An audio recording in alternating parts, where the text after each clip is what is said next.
we're gonna pick up where we last left off. Rose said a mean thing. I laughed because it Lilith was is currently funny. It taking was a shower. funny. Lilith is taking a shower. Great bit. Juliana is doing a thing, getting ready to go to Walmart. Kyle is heading over to Julie. You're leaving Lilith's house to go to Juliana's. Rose, are you walking back to your house? I'm not We sure have what a I'm map doing now. yet. Get back to me. Actually, we'll move to you, Lilith. You said you were showering. I just got out of the shower. So you just came from like having a nice little cheeky hangout with Kyle, Rose. Juliana wasn't there, but Kyle and Rose. What are your plans for the rest of the day? You have no school, so Gonna sleep. You're gonna sleep. I'm gonna say you take It's just a short nap yeah. I was gonna say you until take like a let's say 4. 4. That works. That works. So you take a nice little nap till 4, and both of your dads are home. You can hear them like downstairs chatting it up, in the living room. What's your next move?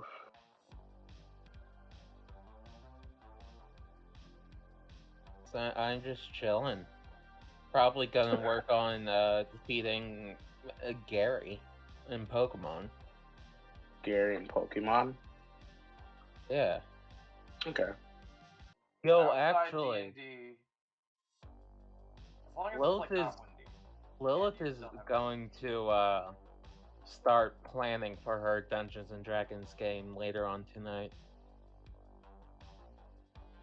You're fiddling around on your Game Boy. You hear a very loud knock at the door. One of your dads, Aiden, goes to the door. You can hear like some light conversation going. You notice from the voices, your grandma has dropped by. And Grandmama, would you like to go say hi to your grandma? Sure, I'll say hi to Grandmama. Okay, cool. So you go downstairs. This is August's mother, and Aiden's the son-in-law. And your grandma hugs Aiden and hugs August, and she sees you.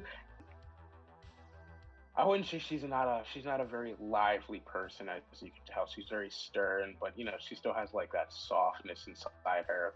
She sees you. She puts down her little black book, and she opens her arms out, and she goes, "My little pumpkin sausage," and she's just waiting for you to embrace her in your teenage arms.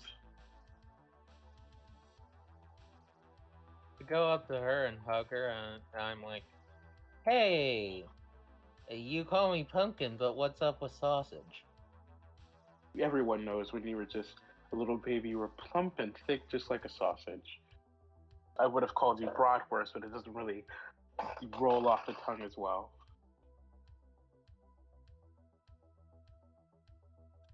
Okay then. What are you doing here, Grandma?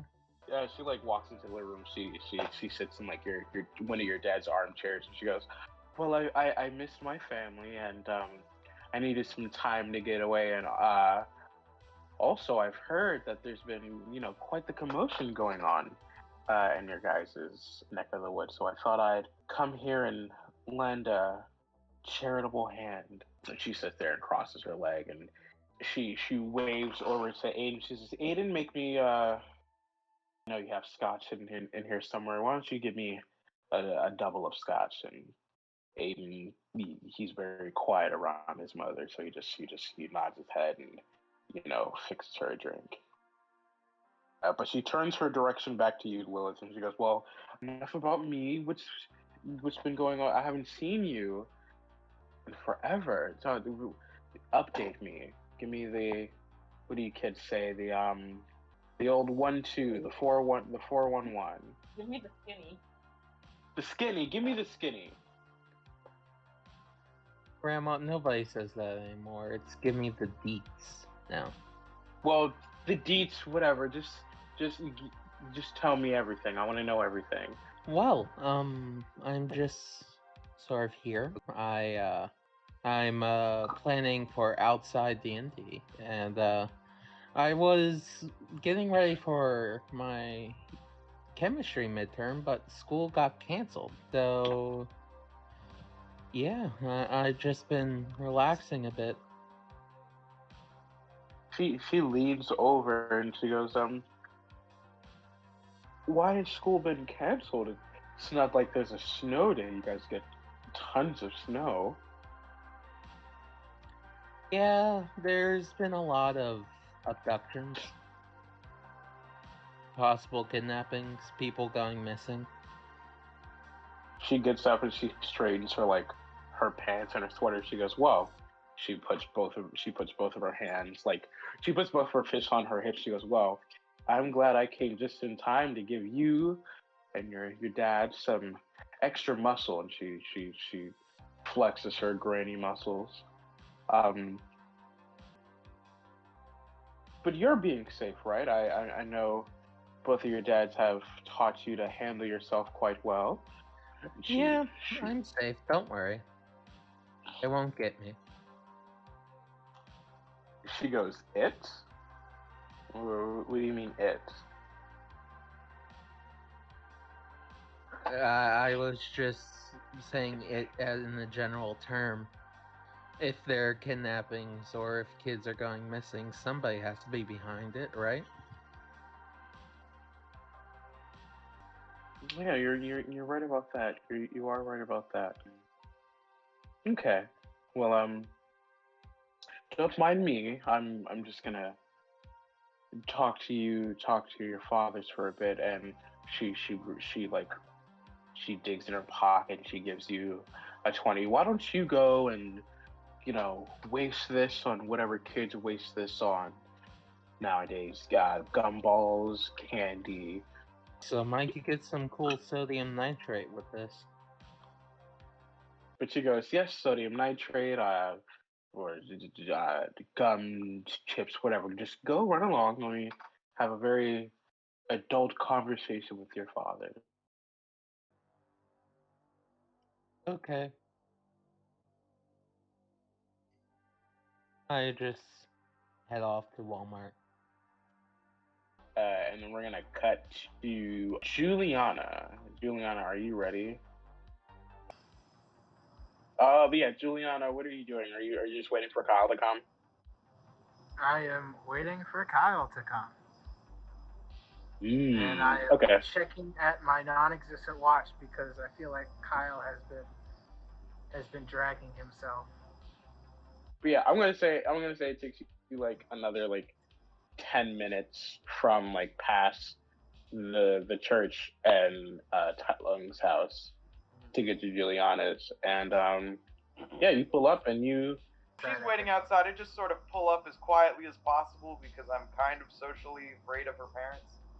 And Why are you socially afraid of everyone's because parents? I had to hide in her house from them. Oh yeah. And I Mom. was like, it's residual. I'm not. Yeah. For the sake of this, the Walmart is right next to Dry Willie's. Okay. Oh. Yeah. So that's really what could have happened is Juliana could have walked there, and I could have just Yeah. whatever. It's fine. I'll do it. But you're here now. Yeah. So Hilarious. what are we getting? There's only so much we can fit on this bike. I mean, do you have It's a bag more- with you or something? Yeah, I have a bag. It's more of a, I guess, let's see and let's find out. Oh, you want to do some window shopping at Walmart? Yes. Wait, that's the term, window shopping? I mean, it's just perusing and choosing. We're not going there with a purpose. Yeah, you guys make it to Walmart, and it's a Friday, so a lot of people are here. It's packed with middle-aged people. Is what you're telling us. Yes. Rascal scooters revving up. That's all that junk. So I definitely need a floodlight. Were we supposed to go to Walmart or Home Depot? Walmart has it. Walmart has pretty much everything. This is true. Except the stuff Home Depot has. Fair. I guess let's check Walmart first. Well, no, we're here, so like, as we just sort of pull into this parking lot. As you guys are like, parking in the parking lot and getting ready, you can see like like you can tell these are like mostly parents and like just older adults like in their carts. You can see like a lot of home security shit, like padlocks, security systems, and some of the older men you see got like some chicken wire and shit to make like rinky barbed wire, rinky dink booby traps for their houses. What? Yeah. That's kind of fucking. I don't know what the castle doctrine is like in Wisconsin, but that seems a little illegal. Or a little problem. I mean, hey. They must have nothing else going on in that house. No. But you can tell like a lot of people now are just like on alert. I'm gonna have to ask if there's like a community board that will pass next time. But even if there were, all of like the missing like posters aren't limited to like just like the community board. Oh, so they're just like plastered around. Yeah, they're plastered around. This is a small town. Like right. they want to spread the word. Yeah, you guys get to like the I don't know what this aisle would be called. Industrial appliances, thank you. Where they have like heavy duty flashlights, like the flashlights you see security guards having. Yeah, Kyle's one of those up and like fiddling with it, just does a couple swings like he's in an action movie. This is a whole bunch of flashlights and like solar panel lights that people have on their lawn, and then you come further down the alley, you see like more industrial, like we need to set this up and have like a longer cable to plug these up kind of floodlights. Are you thinking of plugging these into your house? Could I? Is that manageable with my house? Well, I have no fucking clue. I'm not an electrician. Okay, hold on. I feel like we glossed over this. What are you getting these floodlights for? Well, I was mainly going to get the portable one since I assumed it'd be the most affordable. I am on a high school budget here. This is a question for later, but I'm assuming the portable ones have their own batteries involved. Yes, portable they do. Yeah, they have their own batteries involved. They have like the AC adapter chargers that like you lose for no reason, but it still has a battery that you can replace for portability. Also, in theory, we just need they definitely sell 1,000 lumen flashlights at Walmart. I'm gonna go with the portable ones since I'm assuming they're gonna be the most affordable. I might take 2 of the heavy duty work flashlights just in case. Good thing Walmart is having a crisis sale because the floodlight is 15 and the 2 security guard flashlights are 5 each. That's $40 worth of equipment. And the lawn lights are $35. Alright. So that's $75. I'll pay for one of the flashlights and one of the floodlights, the portable ones. Yeah, that seems fair. You are paying for everything else because that is all to you. Okay, so that I can't use. That'd be one of the. Lights. That would be one of the flashlights and one lawn light. So so that is a combined value of $20. So Kyle hands you a crisp $20 bill. Kyle's going to dash away really quick and come back. How many water guns are in Walmart right now? You have an entire like toy aisle dedicated to like water guns and super soakers and other water so toys. maybe it's not a dash there and a dash back, because Kyle's gonna marvel at all this for a bit. So my criteria for these water guns is it's gotta sort of. I'm not necessarily looking to upgrade the ones we have, because I think the ones we have are pretty sizable. Okay, my criteria for it is it needs to store the water inside of it, so it can't be like one of those pool things that you like suction up water into it and spray it out of. It needs to be handheld, and kids need to be able to sort of carry it on them. Like, what is is there like a wholesale amount of pistol water guns I can get? You want like the tiny ones that look like PPKs, like the little James Bond ones. Yes, yeah, there we go. Like, okay. I'll get maybe like 20 of those. Okay. And I will get like 6 other regular water guns. You said 20. There's like a value pack like on this on the edge of like the water gun aisle. Mm-hmm. Those are obviously like the dollar, not like dollar store quality, but like these are the ones that you can just like. There's no money to be wasted on these. You can get a bunch of these like with $5. And you said regular water guns. Do you want like the water guns that the party has? Like those aren't like those little toy squirty ones that like you might get at a birthday party or something. Okay, yeah. No, those are usually like, you know, they fit in your palm. They're kind of like the triggers are basically the same mechanism size. So to scale, that's the amount of water you're getting out of them. And then like adult water gun, it can just be the classic fucking super soaker thing. Yeah, like, It's got more water to it. It's harder to conceal, that sort of thing. Got it. All right, yeah. You grab a couple of those. Okay, really, cool.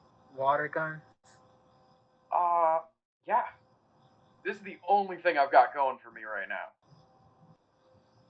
How much are these gonna cost me? Big super soakers and 20 tiny water pistols. 20 tiny water pistols or 10? 10 altogether? 10 altogether, yeah. Cool. These pistols, I would also want to say, like maybe $10 or $12. So you guys, is this all you guys are getting? Can I get another cell phone? How much did that last one cost you, do you think? Okay, so yeah, no, you can buy like a shitty phone for like $20. So let's just say I'm buying 2 $20 phones. Alrighty. Okay. Yeah. So, alright. One phone. One phone. What's the phones, Kyle? I like it when people are able to call me when they need to. As a DM, who are you buying this phone for, or is this just a spare phone? I mean, currently Kyle hasn't really decided. He knows, okay, well, I gave a phone to the person I didn't mean to give a phone to, so I should probably get another phone just in case I actually need to pass it off to somebody. He's just thinking ahead. It's not like explicitly for Rose, but it's just like that same thinking of like that safeguard never got put in place, so you might need to give it to someone else. All right. Is this how you guys are gathering up? Yeah. I guess Kyle can drop me off now. We're definitely heading back to Juliana's house so she can put her stuff away. First. Okay. Like, that's where we're going next. And then after that, if there's any place Kyle would go, he's probably going to try and get a hold of David, because it's kind of been 24 hours. Cuchillo, you have been having quite an episode. I'm going to call it an episode. You've been having quite an episode. You're not talking, basically mute, you're kind of rude, and You've broken one or two vampire laws. Went back to your house when you're not supposed to, and then you not only kill a sustainable source of food, you also kill another vampire. As soon as you went back to your room, you fall under like a really deep sleep. You wake up though, your wrists are chained up. Not only your wrists are chained up, but also your neck and your legs. Am I in a chair or am I laying down or what is the... You're on your knees. Oh. Yeah, you're on your knees. Yeah. You notice about these chains, you don't feel too much pain, but you feel like, I'll say it burns, but you know how you burn yourself quickly enough that like it doesn't hurt, but it's annoying? Yeah. The chains around your neck and your wrists and your legs, it's like that type of burn. You can notice that these are iron chains. These are iron chains that are bounding you. And there's nobody else in your room. You're not even close to your bed. You're just up against like another wall across from your bed. And you hear a knock. May I come in?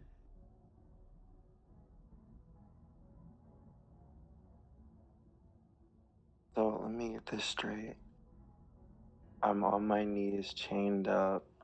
What are the chains connected to? They're connected to a wall, like a concrete wall. wall. Across from my bed, which means I'm literally next to the door. And here we have, do I recognize the voice? Yeah, it's Karis. We have Karis knocking on my door, who is a vampire knocking on another vampire's door. He just happened to pick the one vampire who doesn't fucking talk, so he's just gonna be out there. I do want to point out though that Karis owns this cathedral, so like, which is why why the fuck is he asking if he owns the cathedral? He's a polite vampire. He can come in if he wants to because he owns it, but like he's still polite. I would like to see it. Gio ain't talking. He hears your loud silence.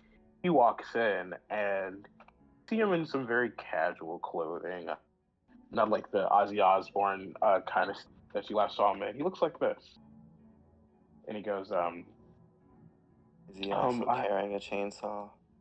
Yes, he is. He is carrying that chainsaw. Is he also covered in blood? He is also covered in blood. Yes, so he has white tee. I think these are blue jeans and very bloody t-shirt, forearms, and chainsaw. He walks in. He sets the chainsaw down on the floor. He goes, "Since your little incident, I'll call it an incident. I had to dispose of the rest of your friends so they wouldn't get too antsy and aggravated." He walks across from you and he sits down in front of you, crisscross applesauce, and he tilts his head and he goes, "Anthony said you had quite an interesting motive for killing a fellow child of the night, and I just want to ask you again, because I wasn't there, what was your entire reason for killing Tracy?" Do I see my marker anywhere in the room? Like, can Chio see his marker? It's on like your nightstand across from the bed. Chio's just gonna gesture for the marker. He looks behind. You like nod your head towards the direction where the marker is. He goes, "Oh, yes, of course." And he hops up and he grabs the marker and he goes, "Should I write or would you?" I don't know how you're gonna write. Your hands are tied up at the moment. That nigga make a good point, actually. I really don't want to do this, but fuck it. Chio's gonna open his mouth like he's at the doctor's office. So yeah, he uncaps it and he puts the not inky end in your mouth. And then he's gonna like motherfucking bend over and somehow write bored on the floor. But it's very messy because again he's writing with his mouth backwards so that way Carius can read it. He looks and he tilts his head again. He goes, bored. I'm not entirely understanding what you mean by bored. We have board games. Like we have tons of activities. Yeah, I was just gonna make unbroken eye contact with this motherfucker, straight faced, because what is he even fucking talking about?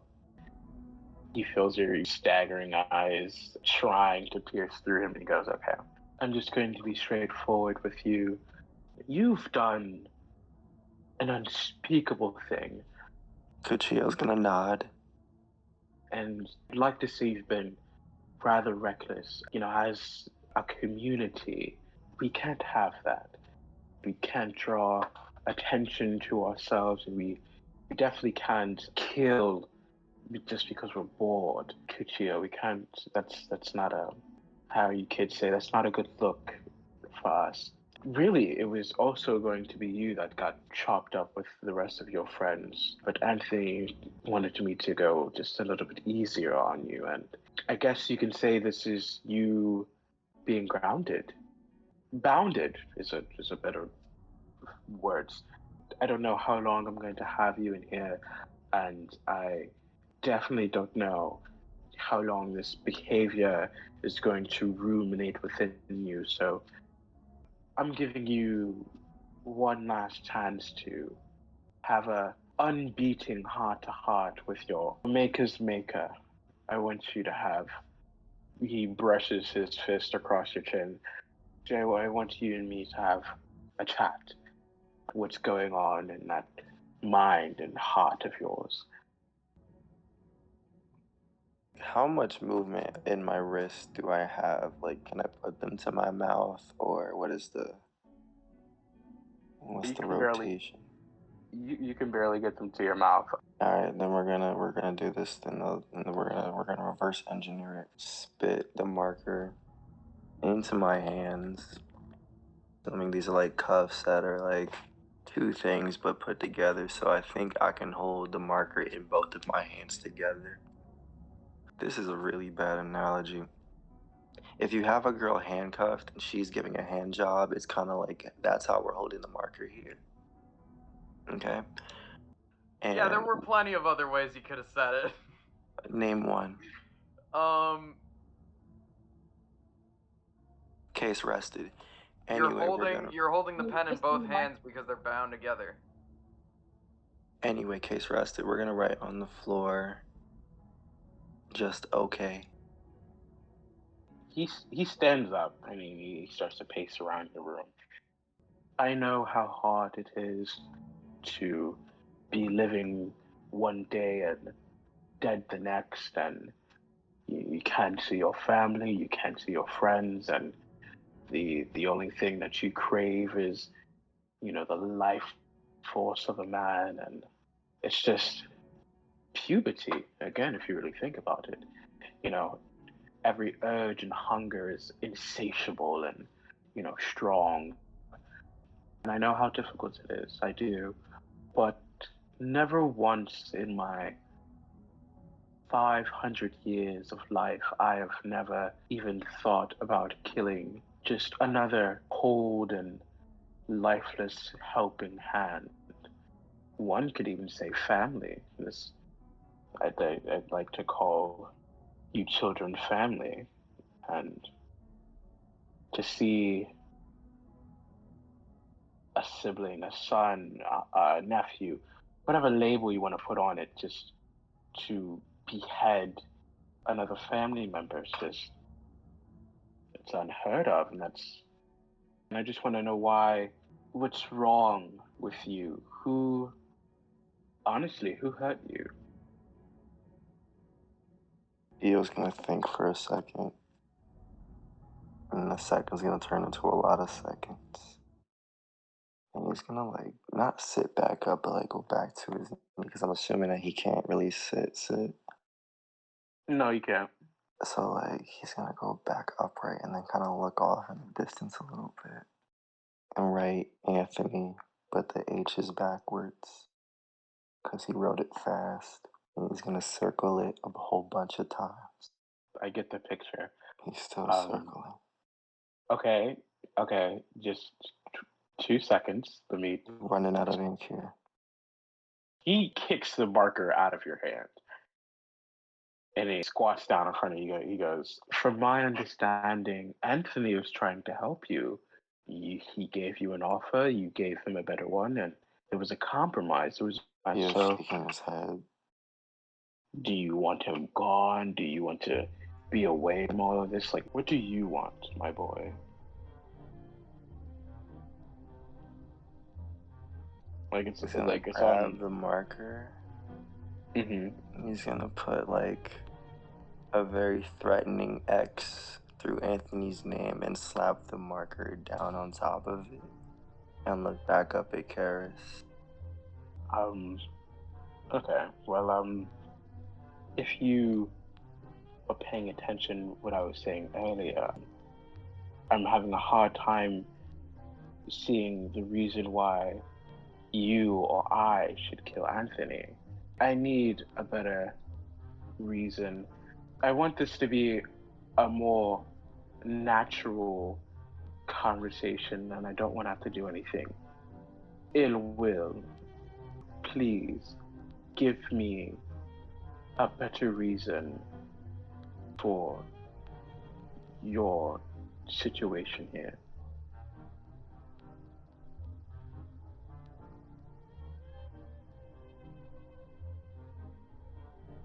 This nigga gonna pick the marker back up again and kind of, like, find space on the floor that he didn't already write on, because, man, didn't really leave him a whole lot of space here. He's not gonna sit here and write a whole fucking essay. Like, we need to just get to the points, the bullet points here.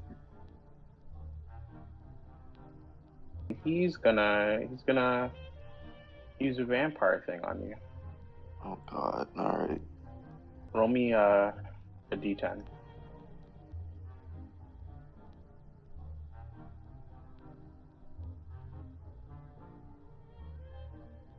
No, I'm saying, like, we're gonna go with the one. We're not changing it, but I'm gonna take the addition, because doesn't this count as a failed roll? Yes. Oh, it does count as a failed roll. So I don't think you can apply that one. I'm not applying shit to shit. I'm just saying that now I have 5 adversity tokens. Okay. Cool. So you failed. Karis, he puts both hands on your face and he looks deeply into your eyes. And he breathes in very heavily and he exhales and he goes, "I want you once again, I want you to tell me why and what your reasoning for all of this, your somewhat hatred for Anthony." And before you can even try to stay silent, you get the urge to actually start talking again. It's like something other than your brain is forcing you to talk. Anthony's a fucking bitch. Do you know what he did to me, Karis? Look what he did to me. He fucking went back on the deal. Like a bitch. That shit ain't right. He got a deal and he fucking changed it, yo. How is that fucking fair? I've been here for like a week. I'm bored out of my fucking mind. I miss my family. I miss my goddamn friend. One friend.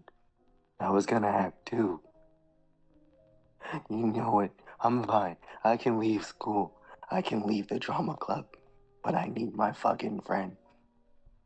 Because I'm fucking bored. His face drops a little and he goes, "Your friend, who's his friend that you speak of?" Oh, see, that's the shit. That's the thing. Every time I give information, something goes fucking wrong. And that's why I'm fucking scared. I thought this shit was gonna be cool and fun, but no, every time something happens and I cooperate, something goes fucking wrong. So I need you to promise me that if I give you this fucking information, you're gonna leave her the fuck alone. I don't want to turn her, I just want to hang out. He holds your face tighter and he tilts his head again. He goes, I have always been a man of my word, so I promise this conversation and whatever information you give me stays between us. He lifts one hand off your face and he puts up a very straight and skinny pinky up and he goes, Pinky promise, Scout's honor, cross my heart and hope to die again. And he puts his hand back on your face.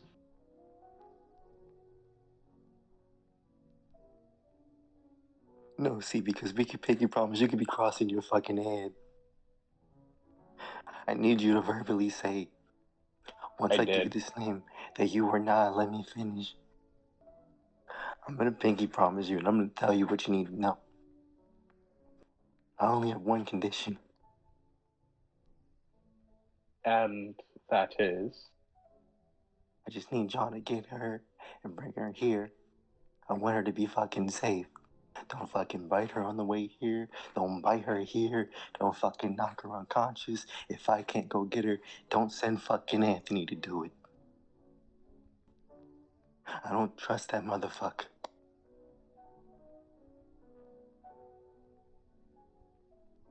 And he grabs your pinky with his pinky and he goes, I solemnly promise that I will have no lackey bite or club or knock out your friend. And if you go, I won't have Anthony go with you. So stay put here in the cathedral while you retrieve your friend. You see my yearbook over there on the table? Yes, I see it. Bring that here. He gets up and he picks up the yearbook and he goes, okay, who am I looking for? Oh, don't turn it so I can see. He turns the book pages towards you. Go to page 1. He goes, okay, yes. All right, next page. Okay. Next page. Kutia, we don't have a lot of time. We don't have a lot of time here. I really need, if you really want me to do this, I need you to be serious. Okay, I'm sorry. I don't remember what page she's on. It's like, we have a lot of clubs, and how am I supposed to know what fuck? Why don't you tell me a name? You're looking for the newspaper club. He scrolls through the index, and he goes, okay, drama club, lacrosse. All the clubs are on the same page. Hockey. Just go to it's whatever page the fucking newspaper club is on. Okay, he finds the newspaper club page. He goes, okay, all right. Now who exactly am I looking for? Right there. Can you tell me who you're pointing to? No, like he's gonna put it on the newspaper club like vaguely, but then like attempt to drag it down right underneath it to where the drama club is. And like right next to Kuchio, he's gonna put it on Lex. And her fucking barely there. Like she's getting blocked in the picture because of some big fucking chunky. She's getting Mike Wazowski. Like, God damn it, that's not a good picture of her. Hold on. Fuck. Okay. Go to the sophomores. Now what?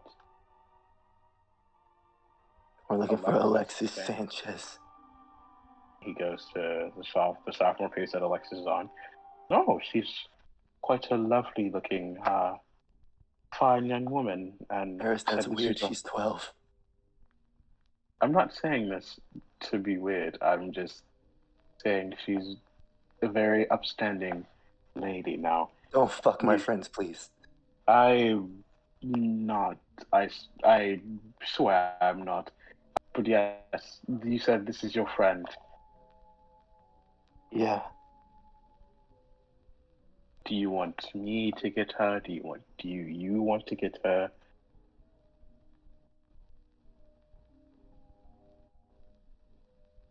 I don't know. I mean, I'm grounded. He snaps the book shut and goes, well, I will make a deal with you.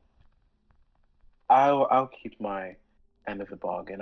If you promise not to harm anyone here, and if you promise to leave, I'll give you a choice. You can bring your friend Alexis here, or go take your things and find Alexis. Stay with her if you might. You don't have to come back here. You don't have to see me if you want. And you don't have to see Anthony. I won't even tell him where you are. It sounds a lot like Exile. Am I getting kicked out? You did kill a vampire and a sustainable. You killed a feeder, so your recklessness isn't really welcoming here. So am I now am I like a target for y'all now? I will give no one else your whereabouts. I said I won't even let Anthony know where you are. This is your chance to be free, see a friend, find somewhere else to live, and you can figure yourself out. And if you ever need advice or even a helping hand, he reaches in to his pocket and he gives you an old, like a really old English pound. If you ever need, an elder's help, just flip this coin, and that's all you need to know. Just flip the coin, and he You can just tuck it into the waistband, bro. It's yeah, fine. he tucks it into your waistband. He goes, now, yeah, and he sits back crisscross applesauce with the yearbook in his lap. It's time for you to choose.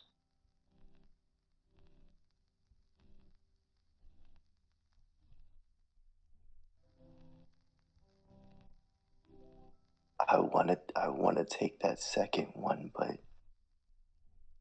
it just sounds a little too good to be true, you know? He leans over and he grabs the chainsaw from earlier and goes, if it wasn't for Anthony, you would have been chopped up and thrown outside until dawn for you to burn and ash up. So, if anything, this is as good as an offer you're going to get.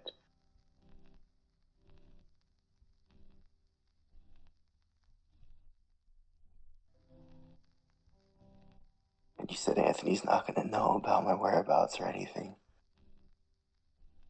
I am his maker, and he can't disobey me. Even if he tried to go look for you, he won't. And what if he does find me? Instead of sending my lackeys for you, I'll send them to him.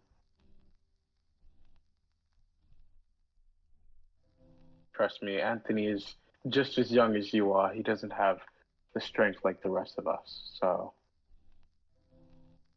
Alright, I'll take that second one. But like, can I keep the chains? I won't ask you any more questions. I've made you say all if you wanted to say, so yes, you can keep the chains. Oh fuck. Alright, well shit. I mean, he's gotta let me out first. He's gotta. Chio looks down at the fucking chains and he kind of rattles them a little bit. Like, I gotta get out of them first to pack my stuff. He waves his hands because like he can't touch the iron. The chains fly off. Crazy. Now you're unbounded. Chio packs his stuff, but like when it comes down to like, wait, let me say everything he's got. Hold on, cause I feel like I'm gonna forget something. Puts the yearbook back in his backpack. Yes. Where Daddy the Machete is already in there. Yes. He's gonna grab his marker, throw it in there. His shirt, throw that in there. when it comes down to the chains, he's gonna just like hold the bag open and gesture down toward the chain so that way Karis can handle that part. He floats them into your bag, and they all like pour into your backpack.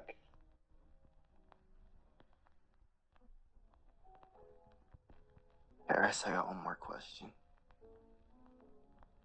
Yes. Anything. Can I get a list of all my powers that I'm gonna have like written down on a piece of paper? I don't know what I don't know. If I give you a pamphlet, a piece of paper, you might lose it. So he sits on your bed, and he pats the side next to him for you to sit down next to him. No, Karis, no. See, I'm really good with keeping things. If you tell me, I might forget. I want it in writing. So I have a checklist so I can do shit. I already have a bag. Where's it gonna go? It's gonna go in my bag. I was the only one out of everyone here to make you talk. And you know what? Never mind. Hold on. And Chio's gonna fucking take out his yearbook, and he's gonna find where the blank pages are. Where, like, people usually sign their names and shit. He's gonna definitely pass all the fucking love letter pages and find the one blank page that's there. And he's gonna get his marker and be the one taking notes. He's like, go ahead, I'll write it down myself. You've flown, you've learned how to fly. I don't know if you noticed, but you're carrying a bag of iron chains like it's just a bag of paper. Strength, and other than sun, iron, and silver, you're pretty much indestructible. If you drink enough, you might be able to glamour and hypnotize people. This is what I wanted you to sit down for, but since you're writing this down, I guess I can just go ahead. Most of us, when it comes to a certain time and a certain age, we adapt to our surroundings for dire situations. Some can mimic others that put impressionists to shame. Some can even control others to do whatever they want without even lifting a finger. It's not just hypnotists. There's special quirks and unique evolutions, so to speak, that some of us get infant or newborn. So I don't think you quite know what yours is, but I'm certain that you'll be able to figure that out sooner or later. And obviously, eternal life, you can live forever. Every kid and teenager's dream. You can create other vampires if you wish, and I know you said you didn't want to turn your friend, but if you wanted to, you could. You can control animals, and you can even become an animal if you practice enough. I think that's about it. I think that's everything off my list. Any more questions? And then what about the shit that can kill me? Like, what do I not do?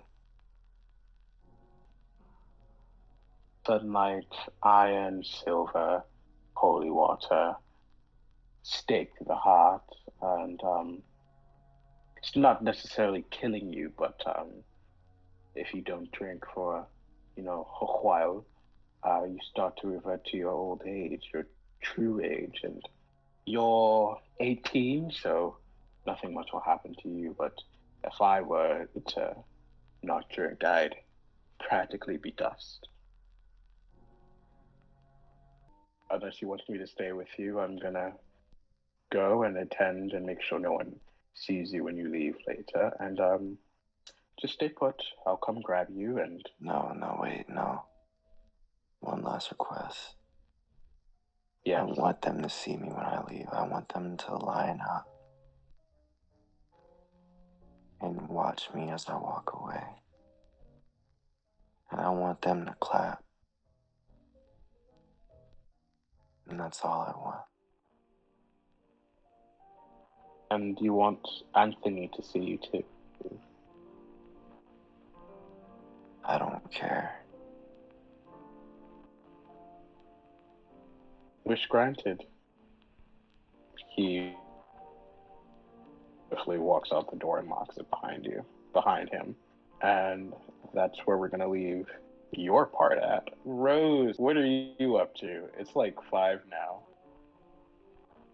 I'm gonna try to make a beeline for David's house and see if I can make it there before he leaves for work. I'm gonna say you know some shortcuts, so this is like a brisk 30-minute walk. So, actually, we can start with our best boy, our baby boy, David. For the past few days, you've been pretty busy at your new job. You've been helping reining in the cows and all the other livestock. Been helping around the factory, doing a little sweep there, doing a little sweep there. Trying to make conversation with like the 2 security guards outside, but they just like they acknowledge you, but they don't really say anything. And obviously Theone throwing some very in her mind work appropriate comments at you, but you're too young and naive to notice that she's trying to make some naughty passes at you. Oh ho ho! But that's where you've been for the past few days. So what are you up to now, David? That's a good ass question. So I think since I've been working so hard, I'm just taking a break on the couch with like some tea and just watching TV. Yes. Okay. You hear a knock at your door. So like I yell at my sister. I'm like, Kayla, can you get the door? Kayla like runs downstairs, and this weird Dexter looking man standing at the door. Is that Dexter the serial killer or Dexter the scientist? Dexter the serial killer. He sees your sister and he goes, "Hey, your mom home?" Your sister like nods her head, and runs back upstairs to go grab your mom. He sees you on the couch. Hey, you must be David. I heard a lot about you, man. So I get up because he just made my little sister run, and I wasn't really listening, so I didn't know what was happening. So I like approached him, 6'3", menacingly. And I was like, who are you? I haven't seen you around here. Yeah, I'm sorry. My name is Derek. I'm Derek Mays. I'm a friend of your mom's. We met at work, and been it sounds weird. I keeping her company, and he scratches behind his neck. It's not what you think it is. I mean, strictly platonic, I swear. David just closes the door on this guy, and he's like, "Ma, who the fuck is that?" Yeah, and your mom goes, "Yeah, that must be Derek. He's a new guy at work, and he moved down a couple houses down the street, and we've been hanging out, going out to drink with some other coworkers. He's really nice." So why is he at our house? I thought that you were going to work, so we were just gonna, sit and talk and, gossip about work over a glass of wine. With Kayla in the house? Kayla's gonna go to a friend's house. It's just gonna be you two here drinking wine in my house that Dad paid for. I am a grown woman. I am entitled to have some bit of fun with some friends, okay? And the last time I checked, I'm the adult here. So I understand your concern, but he's not that type of guy, I swear.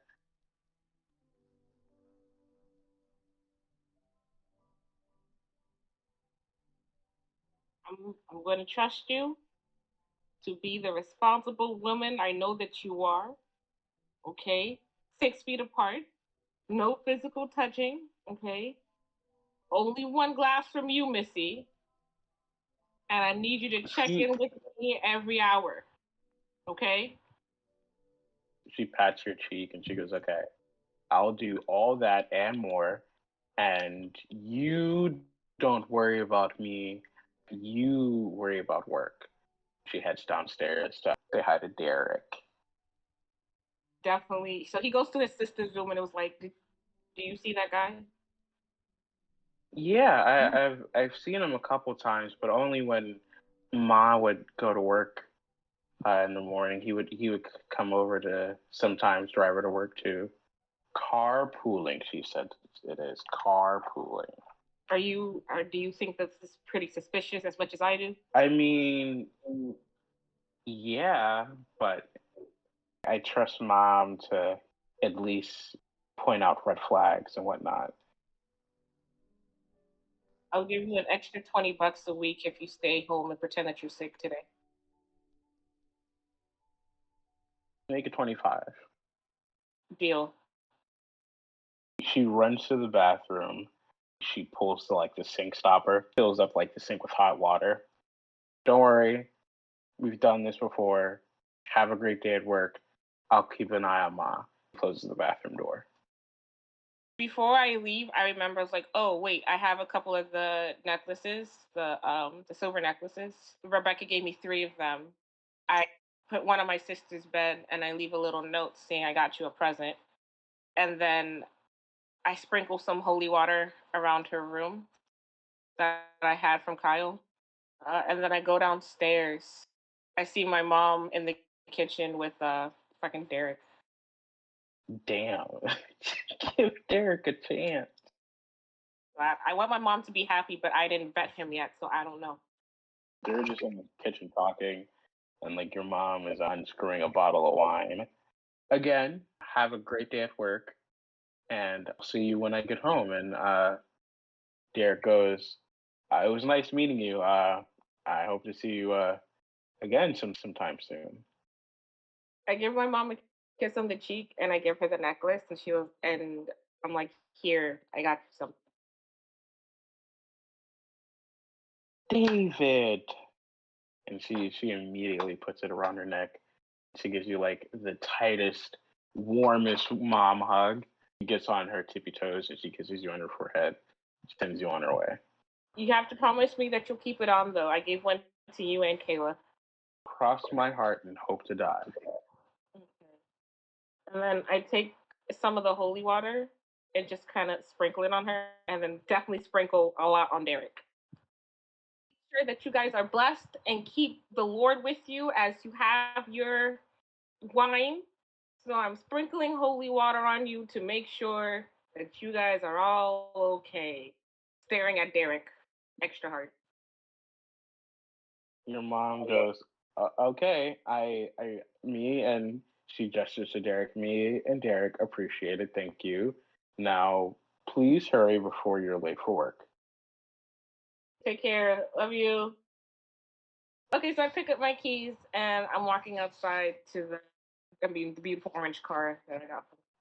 And Rose, you finally made it to David's house before he can even skirt off. Okay, so Rose is beelining it around the corner and is trying to stop in front of David's door. And she's like,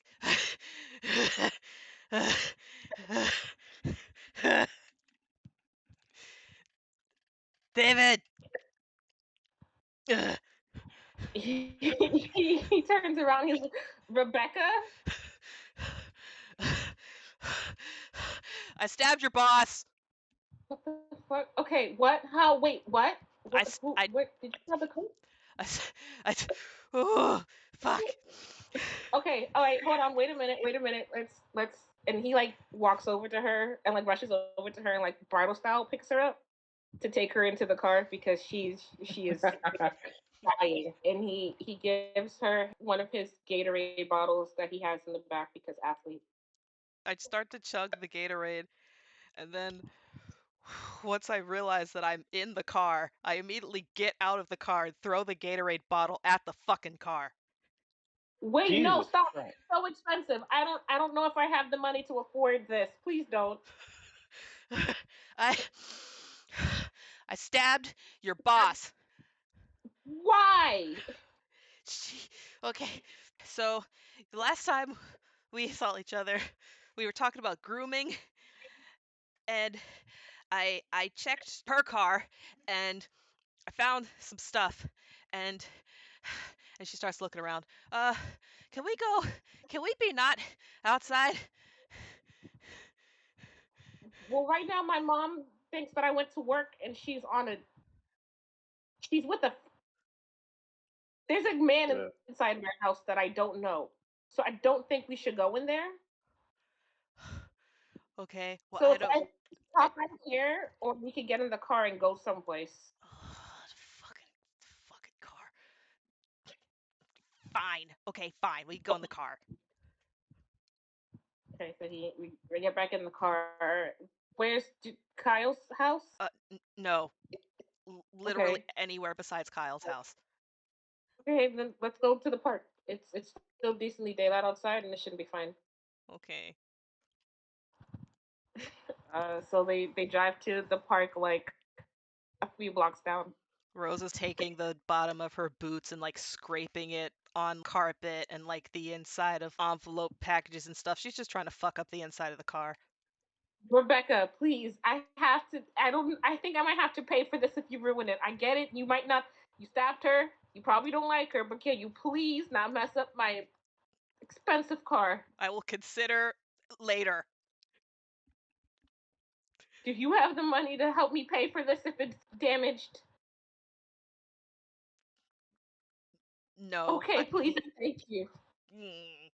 So they get to the park. He parks the car, and they both get up. Okay.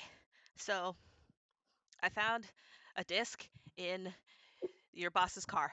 And I was like, oh, this probably has child porn or something on it. Let me have it. And then I could call the cops and she would get arrested. Before I got a chance to look at it, she came to my job.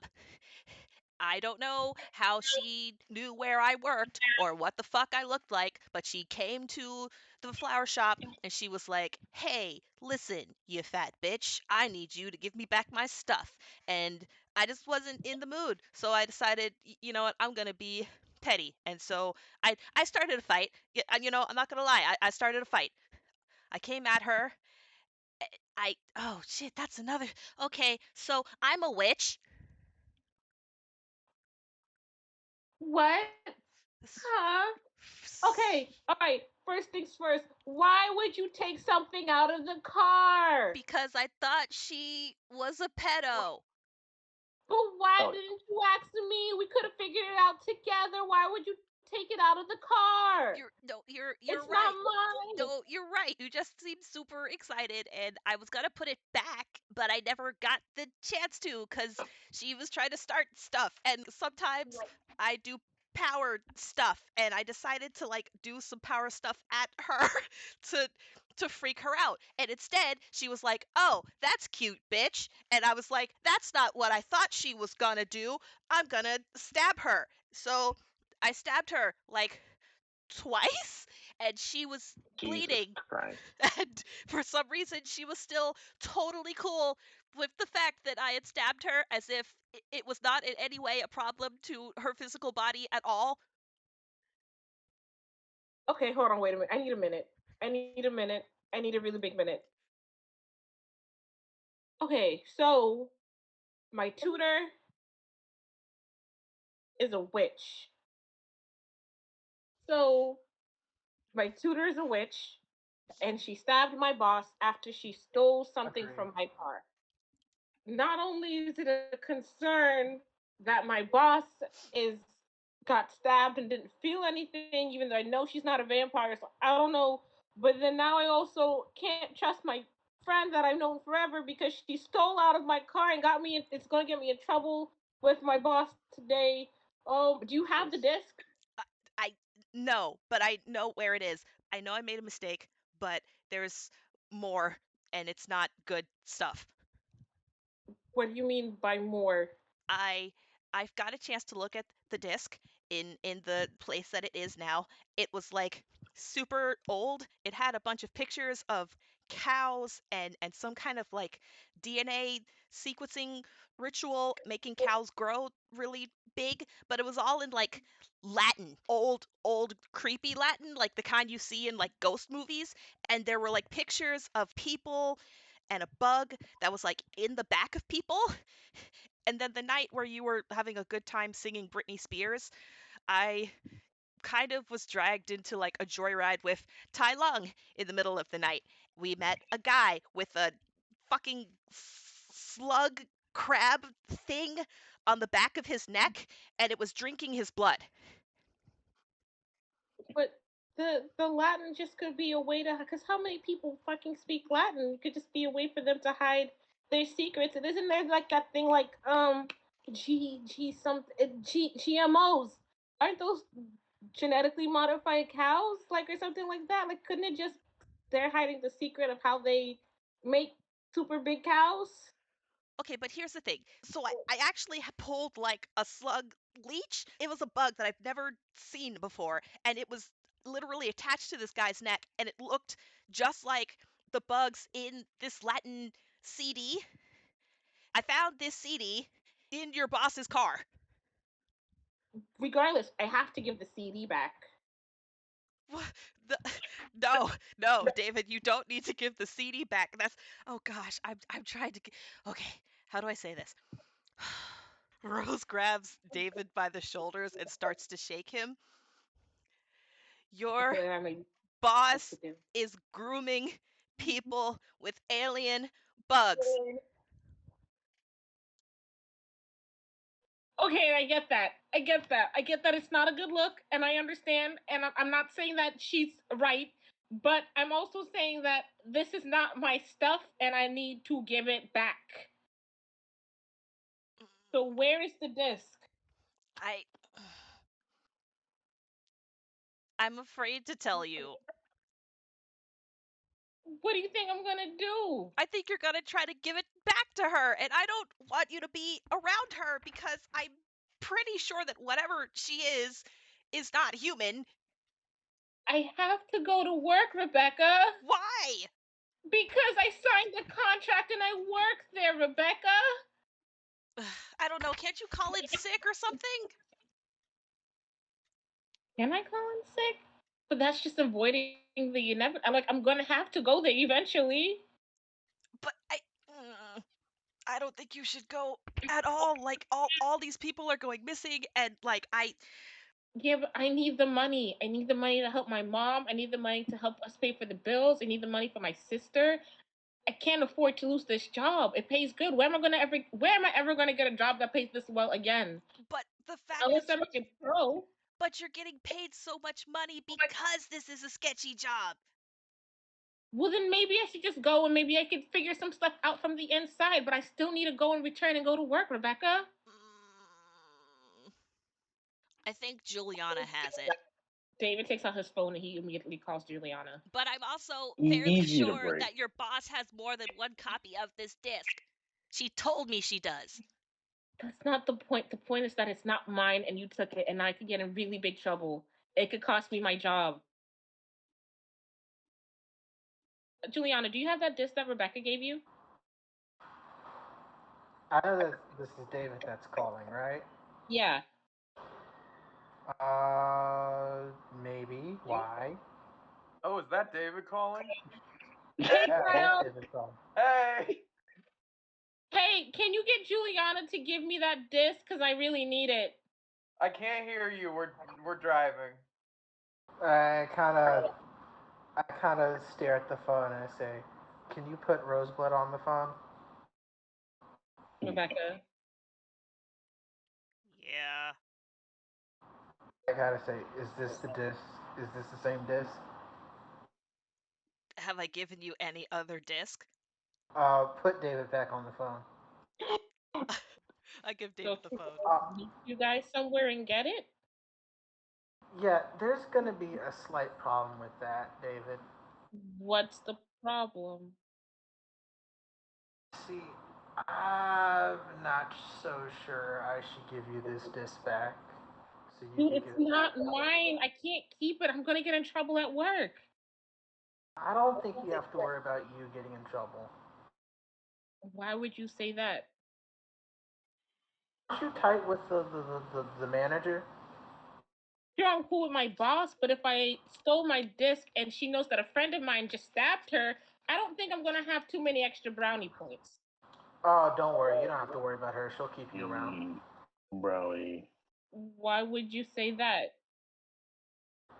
Because, like, at this point, what would be the point of her firing you?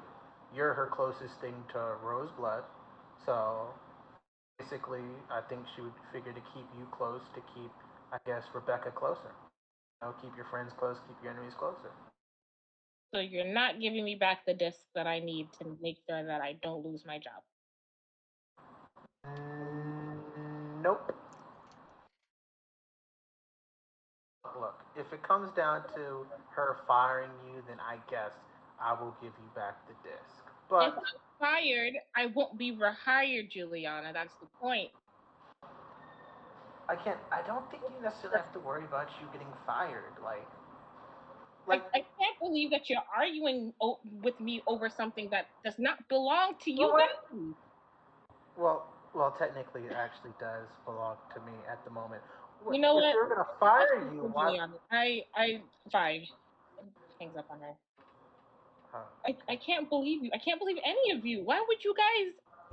Like, I understand that this vampire thing is really important, and I understand that people are going missing, and I'm not taking this thing lightly, but like, this is my job. This is my family. Why would you?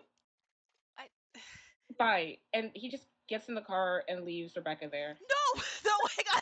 Can I contest this? Can I contest this? I will let you try to contest this. Yes. What would you want to do? Can I block the car door?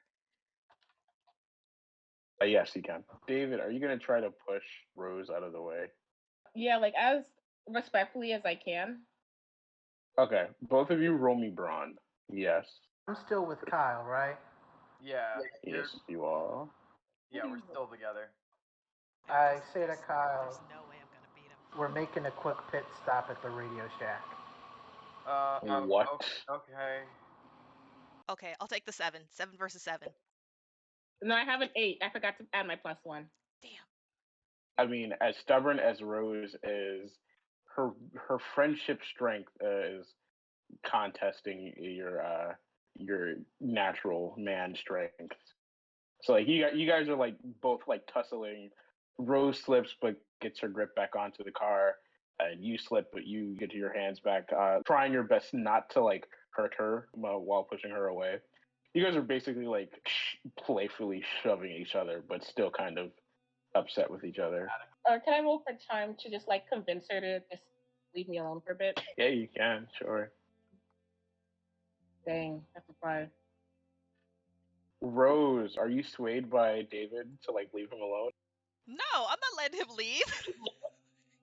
David, you cannot tell me out of all these days that you've been working there, you haven't had any weird experiences at all? No, it's been fine. I mean, I haven't seen Fiona for the past like 2 days, but that's probably because you stabbed her and she didn't want me to see. Ryan, if you're not gonna let me get in my car and like he presses the button to like lock his car and he just starts walking, David calls Theo. Can I use my powers to try to trip David with a root? Yeah, sure. This will be, if you can beat a 10, it'll be good. I can get exactly 10. David, as you're walking, you're trying to walk away from Rose and get some distance between you two. You trip over like a random root, just like out of nowhere. So like, yeah, I'm most definitely in pain, and I do drop my phone. I think I land on my arm, so I have like a pretty big cut. I'm like, fuck! Damn. Oh my gosh, today's the worst fucking day ever. I didn't mean it. Okay, well, all right. Well, while he's on the floor, I'm gonna pick up his phone. I'm like, I'm sorry, but this, you've got to listen to me because this place is dangerous and it's more important than this paycheck. I've heard you. I've always heard you. I've listened to you and I trusted you. I've always done all those things. I've even taken care of you. This is not fair. You're not even considering my feelings in all of this. Of course I care about your feelings, but I just feel like there's bigger things than us and what this place could do for this town right now. Did you talk to me about it? Did you even ask my opinion on it? Yeah, sure, I'm not the smartest person around here, but I have feelings and opinions too. But the first thing you go was, A, steal a CD from me, get me in trouble with my job, and then use your magic powers to what, trip me up and then take my phone and prevent me from leaving? You're no worse than some of these monsters out here, Rebecca. Oh, He just picks himself up and decides to walk back home. Fuck it. I'm not going into work today, but I don't want to talk to you. I don't want to see you, and I'm canceling our tutoring appointments. Keep my phone or whatever. I don't care.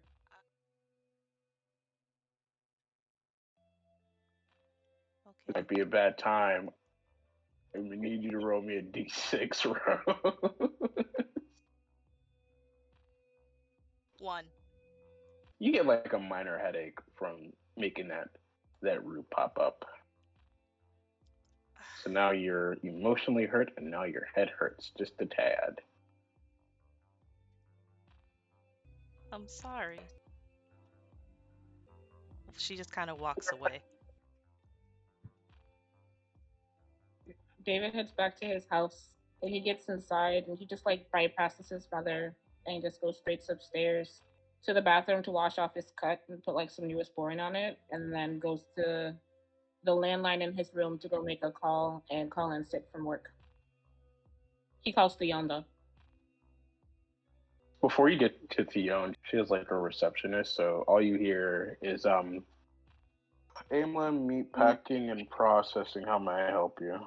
What's the receptionist's name? Because I feel like he wouldn't know her.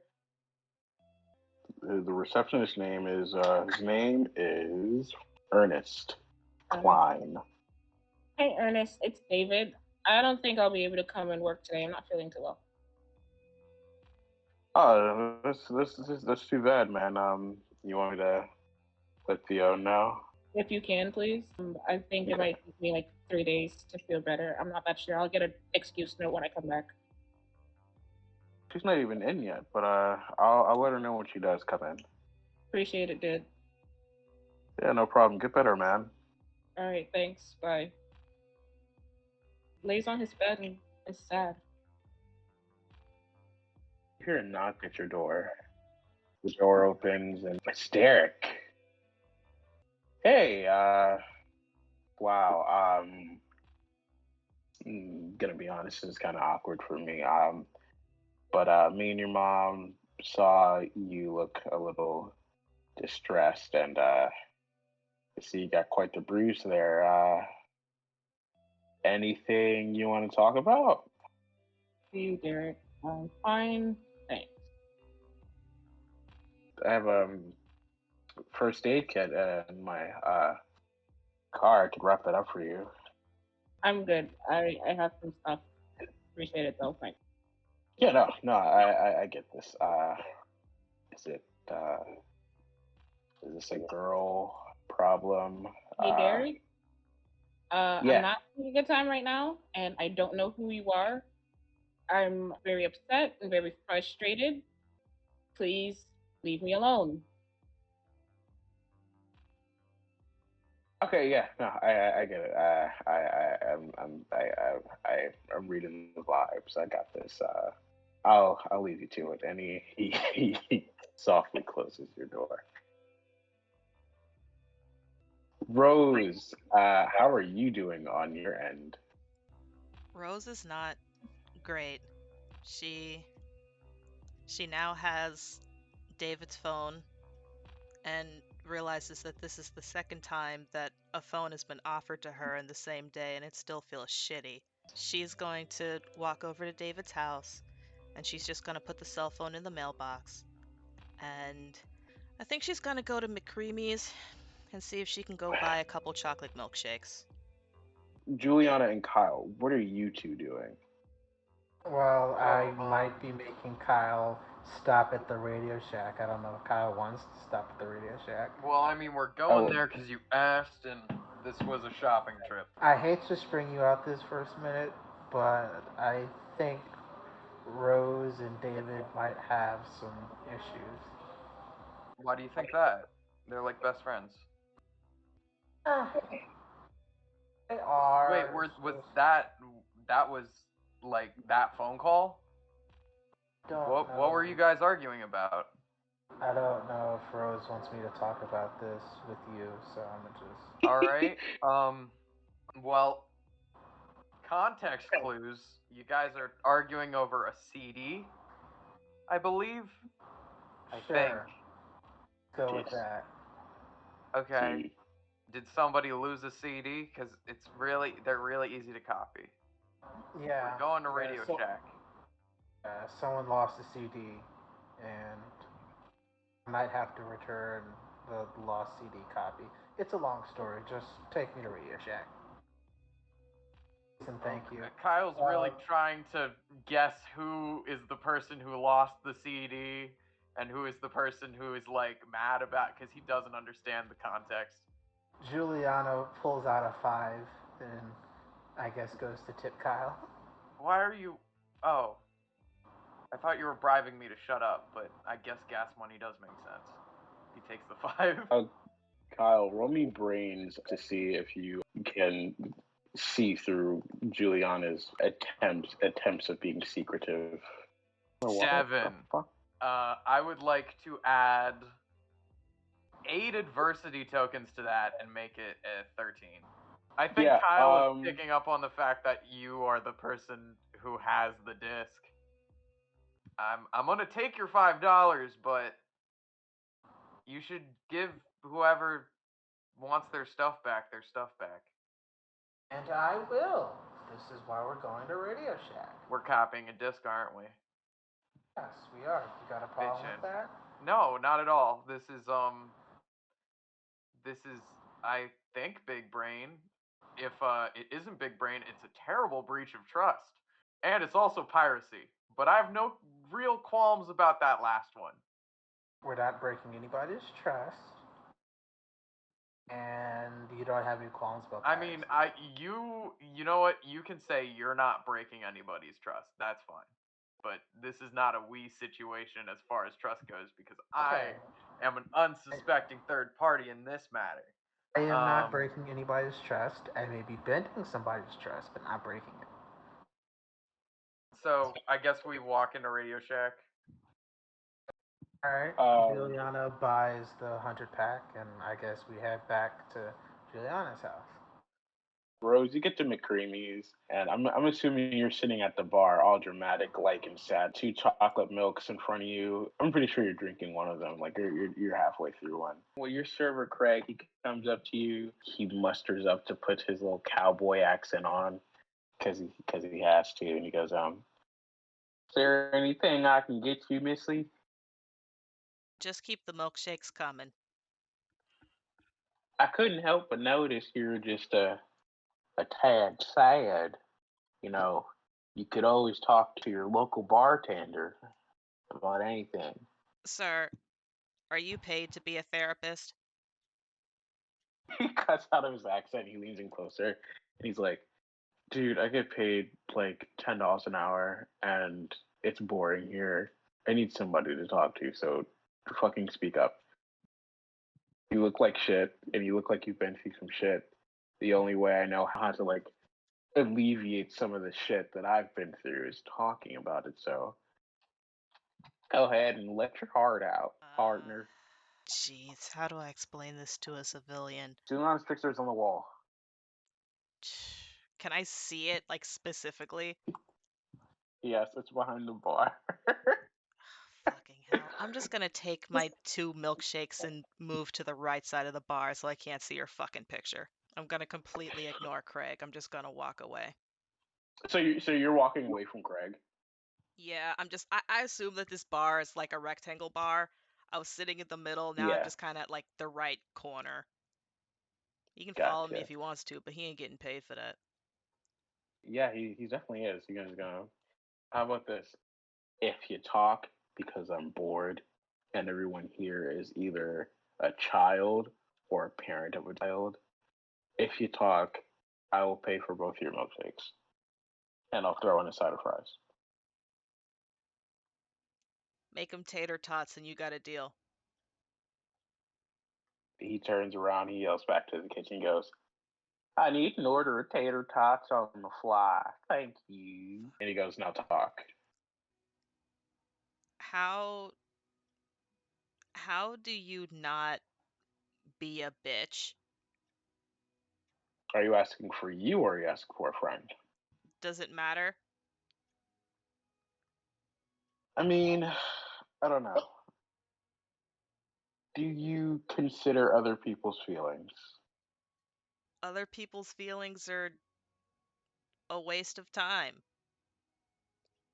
because most of the And time they are making feelings based on a lack of information. And if they don't have all the information, how am I supposed to pretend like their ideas are any good? I think you got yourself halfway to an answer. Do you expect people to consider your feelings? No. Okay, this might be a lot harder than I thought. Okay, how about this? And he leans closer up against the bar. Who are the top 5 people you care about the most? Go. My friend Danny, my maybe friend Matilda. Are you giving him fake names? Yes. And maybe Danny's family. And I don't think I have 5 yet. Danny and Matilda and Danny's family, by, the tone in your voice, I can tell they mean a lot. I want you to close your eyes for a second. So close your eyes. I close my eyes. Now, I want you to imagine a world where Danny, Matilda, and and Danny's friends don't give a shit about you. Now, how does that make you feel? I mean, it sucks, but it's no different than anybody else in this town.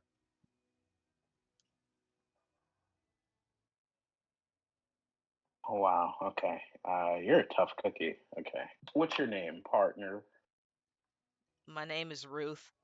Okay, Ruth. I'm having a hard time believing you're not affected by people not caring about you. Well, I'm I'm sure you having have. a hard time believing that you, as someone who is on the clock and actively told me they're bored, is not just using my problems for basic entertainment. Now, see, right there. Okay, you are deflecting. A person who's actually listening to your problems and wants to hash them out with you and just reducing them into be me wanting to be entertained. What if I genuinely want to help you? What if I genuinely want to make you feel better? These milkshakes and the tater tots are coming out of my paycheck. I don't just do that on the daily, maybe once or twice, but like I don't do that often. I didn't ask And you to do that, and if you're trying to make me feel better, I can't be honest with you about my problems anyway, because every time I'm honest about my problems, people either think I'm crazy or they can't handle it. well, pretty sure someone has done something that you didn't ask for, just out of their own concern and maybe out of the kindness of their own heart, just because they want to do something for you and not for them. Listen, people might think you're crazy and people might not listen, but eventually they will. And if they're really your friends and if they really do care about you, they'll listen to you. They'll heed what you have to say. And he spins around, he takes that red basket and checkered deli paper, get of like tater tots and ketchup, and he puts it in front of you. I quietly eat the tater tots. I watched a And lady die like last week. really? That's a little heavy for you to witness. How Uh, does that make you feel? Not great. I don't do well in certain situations, so when I saw her dying, I didn't really help. Well, like I tried to, but I didn't really help too good. the important thing is he did try to help. If you lived around here enough, you notice that not a lot of people are willing to do that. It's only when mass hysteria or some public thing happens that people want to do the right thing. See, I don't think you're a bitch. There is somewhere inside you that really does want to help people. You just have a hard time of, you know, letting that part of you come out and stop deflecting. Let's talk about Danny. Name a horrible thing you've done to Danny? I was maybe a little too pushy about some people that he's been interacting with lately. Hmm. Mm-hmm. But I do genuinely think that they're an asshole.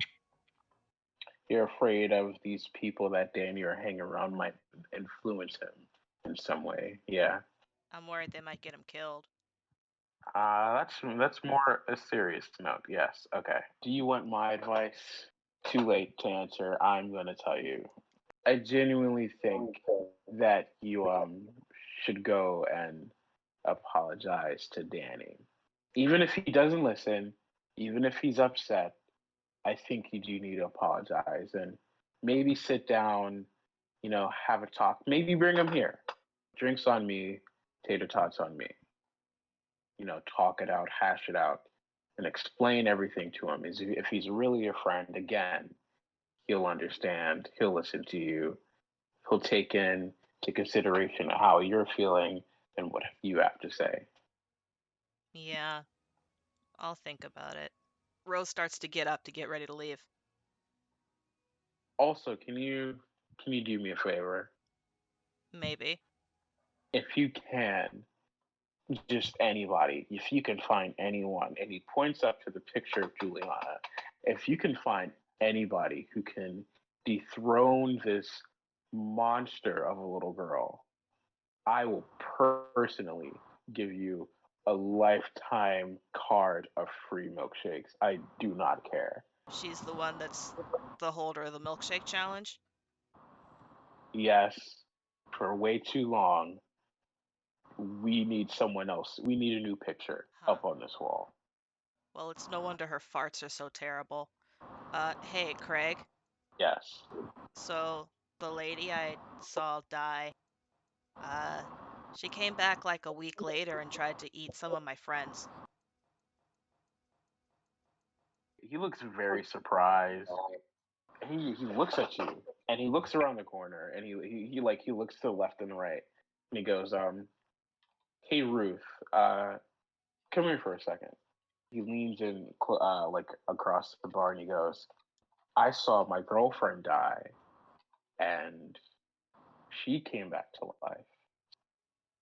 Unless you want to talk more about that, uh, I'll see you around, partner. Okay. Yeah. Yeah, maybe we should. Or do you live with your girlfriend? Not after she tried to, you know, bite my arm off. I moved in with her sister, but her sister went missing too. So just me in an empty house, really. Right. Well, make sure you don't do any night shifts. And if you don't want to see either of them anytime soon, maybe put some lines of salt by your front door and your windows. Sure. Yeah, yeah, yeah. Okay. Yeah. Um, Seriously though. I'll I'll keep that in mind, Ruth. Yeah. All right, Craig. And I'm gonna take the tater tots and leave. And that, my children, is where we're going to leave this story for today.